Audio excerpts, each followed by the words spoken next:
is making a comeback. As the gun control debate continues to rage across these United States, and particularly in the Commonwealth of Virginia, many lessons can be learned from those who have already had their firearms taken away. As we head on down the road for disarming law-abiding citizens, it seems right and proper to examine the many teachable moments Europeans can offer us. Why not begin with the center of the EU, Brussels? The Brussels Prevention and Security Agency, a public security outfit charged with developing a centralized security policy, recently conducted a study, and lo and behold, wouldn't you believe what they found? More than 40% of the residents in Brussels say they tote at least one object for self-defense. Why carry a 22 or 38 when you can arm yourself with such effective weapons as umbrellas, keys, extendable batons, knives, air guns, and even, wait for it, jewelry? As well, 1 in 3 citizens of Brussels signed up for a course in self-defense. A real karate man bleeds on the inside moment to behold. That line from Eddie Murphy in the classic movie Trading Places would be funny if it weren't something these folks cling to for their personal safety. Let us recall, folks, what is the only thing that can equalize a 120-pound woman and a potential attacker? Why, a gun, of course.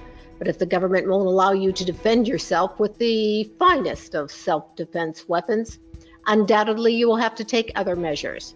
Thus, some residents in the heart of the EU have decided on a self-imposed curfew. The BPS survey showed that 15% of commuters and residents avoid the streets of the Belgian capital after dark. Want to take in a movie at night at Brussels? Then you'd better arm yourself to the teeth with your umbrella. 1 out of every 3 residents also said they had taken steps to protect their homes against robbers. But what is unclear is what they use to defend their lives and property. Leave the meat cleaver by the bed, stash the Ginsu knife under the pillow, wear grandma's sharpest diamond to bed so you can slash an intruder. Perhaps the best way to go about it is to booby-trap your Brussels domicile, Home Alone style, by hoisting a bucket of marbles above your front door. Just be careful to remove it before your wife or husband comes home. To say that the Belgian legal framework around gun ownership is rigid, well, that's pretty much an understatement. Belgium prohibits the possession of fully automatic weapons, and semi-automatics are allowed only in certain situations. Private ownership of a handgun is only, quote, allowed after obtaining special permission from the government. In short, Belgium is home to a series of restrictive gun laws that have forced law-abiding citizens to turn to anything they can get their hands on to defend themselves.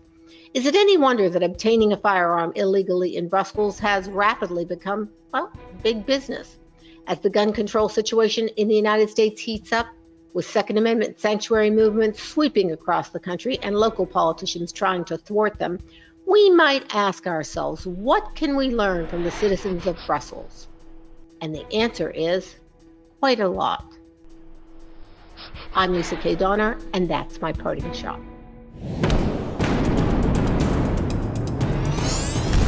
Truth is making a comeback.